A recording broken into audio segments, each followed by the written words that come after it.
모든 풍랑들을 잠재우시고 또 우리의 모든 아프고 또 슬픈 것들을 치료하시고 위로하시며 하나님의 은혜로 또 하늘의 복으로 가득 채우실 줄 믿습니다.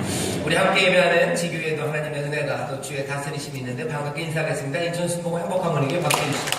글로벌하모니교회, 성산하모니교회, 건달하모니교회, 국제하모니교회, 인천하모니교회, 대전하모니교회, 베들레헴 인천, 미얀마하모니교회, 인터넷과 영상을 예배하시는 모든 분들에게 주의 능력과 영광이 함께할 줄 믿습니다. 감사합니다. 우리 본교 구석 성전에서 예배하십니다. 2층 베들레헴 성전, 5층 장호실에서 예배하시는데 그곳에도 하나님의 은혜가 주의 다스림이 충만할 줄 믿습니다. 박수로 격려해 주시기 바랍니다.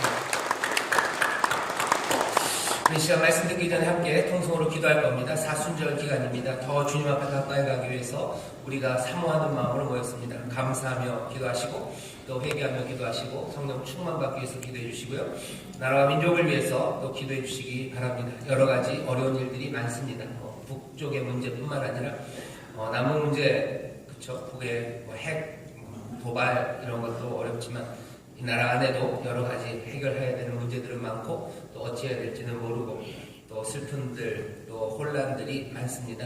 이 시간 다 함께 마음을 모아서 주 앞에 기도할 때 주께서 이 민족을 불쌍히 여기시고 또 긍휼히 여기셔서 이 땅에 좋은 일들 선한 일들로 우리를 인도하실 줄 믿습니다. 우리 주여 세 번 크게 부르시고 다 함께 통성으로 기도합니다. 주여 주여 주여. 아버지 하나님 감사합니다. 주님 감사합니다. 아버지 주님 시간입니다. 아버지 하나님 우리의 마음이 주를 향하여 있고 아버지 영원한 것들을 바라보는 이들입니다. 하나님 내 나라를 사랑하는 이들 아버지 주의 다스림 가운데 살아가는 자들이시고 아버지 하나님 주의 평안 가운데 살아가게 하시고 하늘 아버지가 보호해 주시는 모든 주 앞에 부르짖어 기도하는 간구를 주가 들으시는 줄 믿사오니 이 땅 주의 자비하심과 긍휼하심을 누리게 하여 주시옵소서. 아버지 하나님 온갖 악으로 말미암아 아버지 하나님 슬픔이 가득하고 아픔이 가득한 땅이나 주께서 치료하시면 회복될 줄 믿사오니 주가 찢으시고 때리셨으나 다시 싸매시고 낫게 하실 줄 믿습니다. 여호와께로 돌아와 다시 한번 살아나며 아버지 생명으로 풍성한 이 땅이 되게 하여 주시옵소서. 아버지 하나님 얼어있는 것들이 눈 녹듯이 녹듯이 아버지 언제 그랬냐는 듯이 녹듯이 아버지 남가북에 있는 모든 분노와 아버지 하나님 오해와 미움과 아버지 하나님 서로를 속였던 모든 기만들이 아버지 하나님 눈 녹듯이 녹아내리게 하여 주시옵소서. 이 땅에 주가 주시는 평안이 넘실되게 하옵시며 아버지 하나님의 살아계신 능력과 하나님의 선하심이 이 땅에서 증거되기를 기도하오니 주여 이 땅에서 기적을 행하여 주시옵소서. 이 땅에서 주의 선한 일을 이루어 주시옵소서. 사람은 만들 수 없는 일을 주가 하실 수 있는 줄 믿사오니 평강의 왕이시여 주님 다스려 주시옵소서. 사람의 생각 마음의 경험들이 아니라 주의 선하신 뜻이 이루어질 줄 믿사오니 주여 주의 복을 누리는 이 민족이 되게 하시고 주가 주시는 번영을 누리는 이 땅이 되게 하시며 주가 주시는 자유와 기쁨이 아버지 하나님 가득 차 넘치는 복된 땅이 되게 하여 주시옵소서. 아버지 사람으로 할 수 없습니다. 사람의 능으로 할 수 없습니다. 오직 여호와의 신으로 할 수 있는 줄 믿사오니 성령님 이 한반도에 불어 닥쳐 주시오며 급하고 화한방 하나님처럼 임하여 주시오며 하나님의 사람들에게 임하셔서 주의 일을 이루어 나가게 하여 주시옵소서. 아버지 하나님 이 시간 또한 주 앞에 간절함으로 아버지 하나님 또한 사랑하는 마음과 사모하는 마음으로 주 앞에 나와 감사함으로 드려지는 이 예배를 주님이 받으실 줄 믿사오니 주여 모든 용서함이 넘치게 하시고 주의 치료와 구원이 넘치는 복된 시간 되게 하여 주시옵소서. 주의 영이 이 시간 우리 가운데 충만하게 임하는 줄 믿사오니 하나님 아버지의 영이 우리 가운데 임하시오니 아버지의 은혜와 사랑으로 우리를 가득 채워 주시옵소서. 그리스도의 영이 우리 가운데 임하시는 줄 믿사오니 주여 새로운 사명과 아버지 하나님의 순종으로 가득 차 하나님의 일을 이루는 복된 자녀들 되게 하여 주시옵소서. 오늘 이 시간 말씀 가운데 우리에게 임하시고 우리를 또한 말씀 앞에 세우시오니 주여 이 말씀을 통하여 깨닫게 하시고 다시 한번 힘과 소망 용기를 얻는 복된 시간이 되게 하여 주시옵소서. 감사드리며 예수님 이름으로 축복하며 기도하옵나이다. 아멘. 저에 계신 분들에게 주님이 우리와 함께 하십니다. 인사하시죠. 주님이 우리와 함께 하십니다. 아멘. 아멘. 주님이 우리와 함께 하셔서 우리를 도우시고 인도하실 뿐만 아니라 또 오늘 우리와 함께 하셔서 우리의 삶을 새롭게 하시고 우리를 하나님의 자녀답게 일으키시는 복된 시간이 될 줄 믿습니다. 오늘 우리는 누가복음 6장 말씀을 읽었고요. 설교의 제목이 밤과 낮 홀로 또 함께입니다. 밤과 낮 대비되는 거죠. 밤이랑 낮 그리고 홀로 그리고 또 함께가 제목입니다. 하나 더 붙이려고 했는데 그럼 좀 뭐죠? 노골적인 것 같아서 안 붙였던 것 산과 평지입니다. 산 그리고 평지에 오늘 말씀을 보면요. 예수님께서 제자들 그 중에서도 12를 사도로 부르시는 이야기가 오늘 말씀입니다. 그래서 오늘 여러분들이 생각해야 되는 키워드, 중심되는 낱말은 세 가지예요. 하나는 제자, 그리고 12, 그리고 사도입니다. 오늘 이 말씀은 굉장히 중요한 장면입니다. 왜 이 말씀이 중요하냐면요. 여기 12절에 보면 오늘 본문의 시작은 이렇게 돼 있죠. 예수님께서 기도하러 산으로 가셔요. 기도하러 산으로 가셔요. 누가복음 보면 다른 복음서보다 기도의 이야기가 꽤 많이 나옵니다. 예수님 앞에 예수님께 성령이 임하실 때, 그렇죠? 또 베드로가 신앙을 고백할 때, 또 예수님께서 변화산에 올라가실 때, 또 주기도문도 가르치시고, 또 겟세마네에서 기도하셔요. 뭔가 중요한 일들이 있을 때마다 누가는 계속해서 기도의 이야기를 붙여놓습니다. 오늘 본문이 굉장히 중요해요. 왜냐하면 기도의 이야기가 있기 때문입니다. 하지만 예수님이 기도하신 것에서 더 이 말씀이 중요한 것을 알려주는 것은 기도하러 어디로 가셨냐면 산으로 가셨습니다. 여러분이나 저도 그렇죠. 그냥 기도할 수 있지만 특별히 더 중요한 것, 정말로 뭔가 왔다 갔다 인생이 좌우되는 그런 문제들이 있을 때나 아니면 정말 인생의 변곡점들에 서 있을 때 우리는 기도하러 어디로 가요? 산으로 갑니다. 기도원으로 가요. 기도원으로 가고 산으로 가고 뭔가 올라가기 시작하죠. 예수님도 오늘 본문을 보시면요. 기도하러 산으로 가셨어요. 누가복음에 보면 여기 말고 예수님이 기도하러 산으로 가신 적은 딱 한 번입니다. 언제냐면 예수님께서 기도하러 산으로 올라가셔서 변화하셨을 바로 그때입니다. 베드로의 신앙 고백이 있고 나서 이제 그 고백을 들으시고 예수님이 이제 발걸음을 어디로 옮기셔요? 예루살렘으로 옮기셔요. 예수님은 이 땅에서 3년 동안 계시면서 예루살렘을 그렇게 사모하지 않으셨어요. 예루살렘은 예나 지금이나 굉장히 중요한 도시입니다. 지금도 온 유엔의 관심이, 세상의 관심이 예루살렘을 향해 있죠. 어떻게 하다 보니까 그렇게 됐어요. 그냥 하나님의 여전히 세상은 하나님의 계획 가운데 하나님의 인도하심 가운데 있는 거 알 수 있는 증거 중에 하나입니다. 예루살렘 뭔가 화약고 같기도 하고요. 예루살렘 모든 사람들의 관심과 마음이 여전히 있는 곳이 예루살렘입니다. 그런데 예루살렘으로 예수님이 마음을 별로 안 가셔요. 사람들 말로는 3년 반 동안 예수님이 이 땅에서 사역하시면서 대부분의 시간을 머물렀던 곳은 갈릴리 그 지역입니다. 변두리에 계셨어요. 명절 때 모든 사람들이 예루살렘으로 갈 때 아마 그때는 한 번, 1년에 한 번 정도 예루살렘에 가셨던 것 같습니다. 근데 예수님이 예루살렘으로 이제 가자 하셨던 때가 있어요. 그때가 언제냐면 이제는 죽어야 되는 그 시간, 십자가로 가셔서 하나님의 놀라운 구원의 계획을 이루셔야 되는 그 결정적인 시간, 그때 예수님이 예루살렘으로 가자고 하시죠.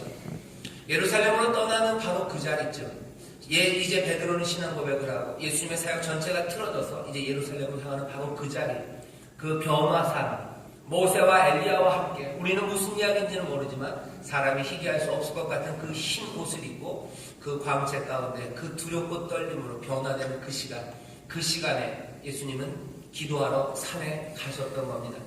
기도하러 산에 가셔서 변화하셔요. 그리고선 예루살렘으로 가시죠. 오늘 이 말씀도요. 누가복음에서는 둘입니다. 예수님이 기도하러 산으로 올라간 건 둘 중에 둘밖에 없어요. 변화산에서 있었던 그 일이 놀랍습니다. 그렇다면 오늘 이 말씀도 놀라운 말씀이에요. 변화산은 뭔가 찬란하기 때문에 놀라워 보이죠. 하지만 여기 있는 이 말씀도 여러분들 그 찬란한 만큼이나 그리고 그 뚜렷한 가슴 떨림 만큼이나 여러분들 기대를 가지고 이 말씀을 보셔야 돼요. 그러라고 누가복음에서 여기 일부러 그렇게 써놓은 거예요. 예수께서 기도하시러 산에 가사 쓴 사인입니다. 자 봐라, 여기 중요한 일이 일어나고 있다는 겁니다. 정말 중요한 일이다. 기도하러 지금 산에 가시는 거죠. 자, 이렇게 중요한 일은요, 도대체 뭐가 그렇게 중요합니까? 여기도 마찬가지예요. 뭔가 예수님의 사역의 방향이 틀어집니다. 방향이 바뀌는 자리예요. 12절에 보면 이때 예수께서 기도하러 산으로 가셨대요. 이때는 언제입니까? 앞에 6장이에요. 5장서부터 나오는 쭉 말씀이지만 6장에 보면 바로 오늘 우리가 읽은 본문 앞에 6장 1절부터 쭉 읽어보시면요, 예수님께서 바리새인들 그리고 서기관들과 싸우십니다. 대판 싸우고 이 서기관과 바리새인들 어떻게 마음이 돌아서요. 앞에 보면 이렇게 되어 있습니다. 11절에 저희는 분기가 가득하여 예수를 어떻게 처치할 것을 서로 의논하니라. 안식일날 병자를 고쳐요. 그것 때문에 이스라엘에 있었던 모든 지도자들의 마음이 예수에게서 돌아갑니다. 그러면 예수님도 마음을 돌리셔요. 어쩌면 그 전까지는 바리새인과 이 서기관들 옛날 시스템에서 뭔가를 하실 수 있을 거라고 생각했는지 몰라요. 하지만 예수님도 이제는 아니다요. 이때에 라고 얘기하십니다. 옛 시스템과는 결별합니다. 할 수 없어요. 이제는 새 것이 시작돼야 돼요. 새 일이 시작되는 자리입니다. 이 중요한 시간. 하나님께서는 도대체, 그리고 우리 사랑하는 주님 예수님은 도대체 새 일을 어떻게 시작하는지 그 관점에서 오늘 말씀을 보셔야 돼요. 우리도 새 일이 시작되기를 바랍니다. 그리고 새 일이 시작될 것 같은 분위기가 지금이에요. 새 봄이 시작되고요. 새 생명들, 새 싹들, 새 순들, 새 생명들이 일어나기 시작하는 때일 뿐만 아니라 남과 북의 관계에서도 뭔가 새로운 일이, 그리고 이 나라, 이 민족에게도 뭔가 새로운 일들이 생길 것만 같고, 그리고 생겨야만 할 것 같습니다. 더 이상 출산율이 1.0대, 이거는 안 돼요. 더 이상 뭔가 남과 북의 그 긴장 때문에 삶이 꼬이는 그런 사건은 더 이상 안 됩니다. 젊은이들이 더 이상 절망 가운데 그렇게 일자리를 찾기 위해서 그냥 희망 없는 것에 매달리고 거기에서 목매달고 그것 때문에 힘들어하는 것, 그건 더 이상 안 돼요. 뭔가 새 일이 시작되어야만 할 것 같고, 그리고 시작되는 그 자리에 서 있어요. 그렇기 때문에 오늘 본문 말씀은 더 중요합니다. 도대체 하나님은, 그리고 도대체 예수님은 새로운 일을 시작하시려고 할 때, 새 역사를 이루려고 하실 그 시간에 도대체 어떻게 그 일을 시작하시는가 합니다. 오늘 그래서 이 말씀들을 보고 싶어요. 자, 어떻게 그 놀라운 일을, 새 일을 시작하십니까? 오늘 중요하게 기억해야 되는 단어는 세 가지라고 했습니다. 사도, 그리고 12 제자예요. 오늘 본문을 보면 제일 중요한 말씀들은 예수님이 사람들을 부르신 거죠. 사도라고 칭하십니다. 12입니다. 이거 예꿈이나 교회 학교에서 애들 무슨 성경 퀴즈로도 많이 나오고요. 그리고 또 이거 뭐 노래도 불러요. 그죠? 베드로와 또 요한, 안드레 뭐 막 그러면서 12명이 누군지 그 이야기가 여기 오늘 본문에 있는 거예요. 사도들을 택하십니다. 오늘 우리가 말해야 되는 건 사도라는 말이에요. 예수님께서 새 일을 생각하기 시작하시려고 하시는데 새 일은 어떻게 시작됩니까? 사도들을 부르시면서 시작되는 거예요. 사도라고 칭하기 시작합니다. 사도라고 칭하는 사람들이 있어요. 사도라는 말은 도대체 무슨 뜻이냐면요. 사도, 보냄을 받은 사람들이에요. 대리자입니다. 사도는 대리자예요. 보냈어요. 대신 뭔가를 하게 하려고 부른 사람들, 그 사람들이 사도들입니다. 부르셔요. 하나님은 늘 부르십니다. 예전에도 그러셨어요. 구약에서도 부르시죠. 아브라함을 부르십니다. 그리고 모든 선지자들을 부르셔요. 다윗을 부르셔요. 사무엘을 부르셔요. 하나님께서 부르시는 사람들이 있습니다. 오늘 여기 근데 본문을 보면 누굴 불렀는지 보셔요. 베드로를 부르십니다. 안드레, 야고보, 요한, 빌립, 바돌로메. 이 사람들이 누군지 우리가 다는 몰라요. 하지만 몇 명은 이 사람들의 삶을 우리가 압니다. 이 사람들은 어부예요. 그리고 여러분들이 잘 아시는 것처럼 이 중에 몇은 셀입니다. 또 이 중에 특별히 열심당원이라고, 셀롯이라고 말하는 사람이 있어요. 열심당원이에요. 이 예루살렘과 유대 땅을 해방시키기 위해서 로마의 압제에서 자유를 얻게 하려고 어쩌면 독립운동하는 사람이에요. 독립운동하려는 투사입니다. 그리고 어쩌면 광복군 같은 그런 열심히 있는 청년이에요. 그렇게 열심히 있는 청년이 있는가 하면 그냥 갈릴리 바다에서 난 조용히 이 식민지의 땅에서 그냥 나는 그래도 어부로 살겠다고 그나마 그곳에서 껄껄 웃으며 형제들과 함께 고기를 잡던 어부도 있었고, 또 그 로마의 그 시스템에 어쩌면 부역하면서 세리로서 부끄러워도 내 삶을, 내 가족을 책임지기 위해서 어쩌면 세리의 일을 감당하는 사람도 있었습니다. 이 중에는 헬라 이름을 가진 사람도 있어요. 이미 넘어가 버린 거죠. 헬라 문화에 넘어가 버렸어요. 창시계명 아마 그거 이미 해버린 집안의 자식도 있습니다. 나다나엘도 있어요. 무화과 나무 아래서 고민하는 청년입니다. 이스라엘의 회복, 이스라엘에 향한 하나님의 의, 그것들을 고민하는 청년이 있어요. 얼마 전에 영화 동주라고 있었습니다. 윤동주, 그리고 윤동주의 친구였던 송몽규, 두 분의 이야기예요. 두 분의 우정, 라이벌, 그들의 생각들, 식민시대 청년들의 고민들. 이준익 감독인가요? 이준익 감독이 만들었던 동주라는 영화가 있었는데, 여기 예수님께서 부르신 사도들에게는 동주도 있고 몽규도 있습니다.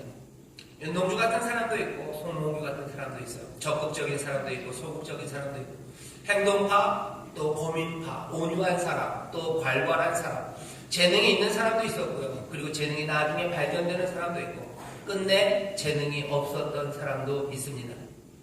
오늘 보면 하나님께서 그리고 예수님께서 사람을 부르셔요. 사도로 칭하시는 사람들이 있습니다.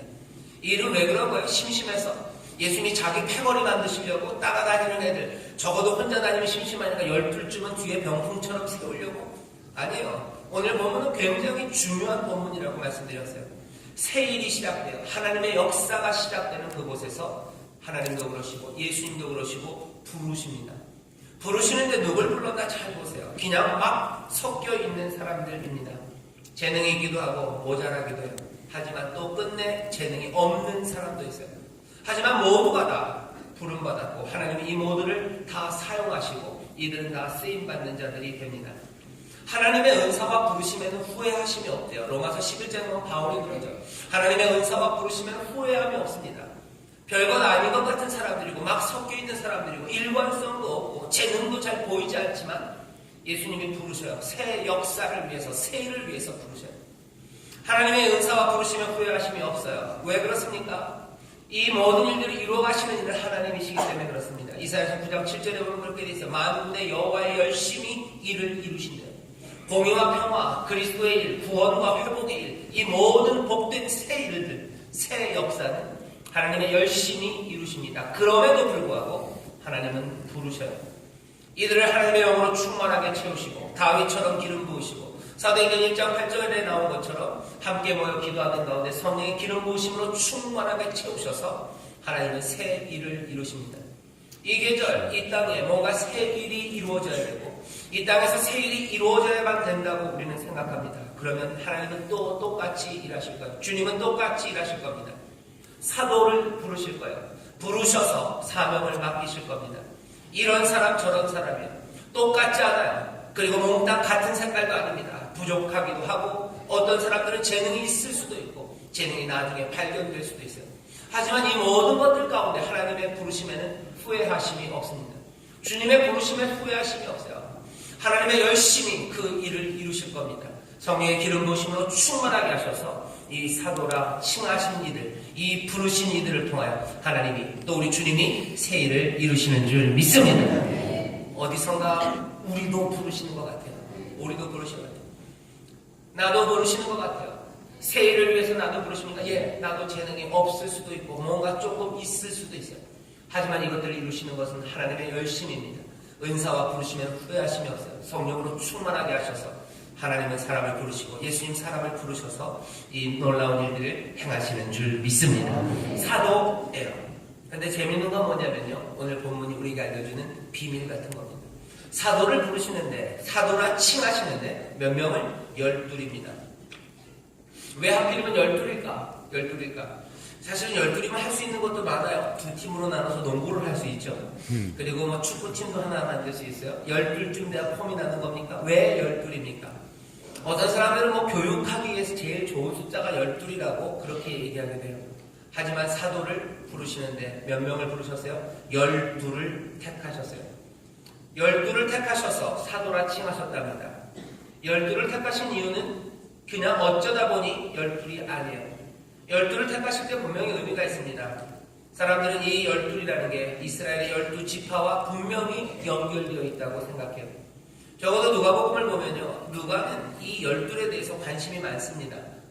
사도행전 보면 누가가 사도행전을 썼죠. 사도 중에 하나, 여기 가룟 유다가 죽어요. 가룟 유다가 예수님을 배반하고 목 맞아라 죽습니다. 그러니 11가 돼요. 사도행전 1장에 되면 그 11로 그냥 둘 수는 없어요. 그래서 마띠아라는 사람을 제비 뽑아서 채웁니다. 누가는 12에 관심이 많아요. 누가복음 22장 29절에서 30절에 보면 또 그런 이야기가 있어요. 예수님께서 제자들, 그 12제자들에게 너희들이 이제 그 마지막 날에 이스라엘의 12지파를 판단하게 될 거라고 말씀하셔요. 12지파, 12, 여기에 분명히 연관이 있습니다. 얼마나 연관이 있고 또 얼마나 같고 얼마나 다른지에 대해서 신학적으로 이론이 많아요. 하지만 최소한 모든 사람들이 공감하고 그렇다고 인정하는 건 이겁니다.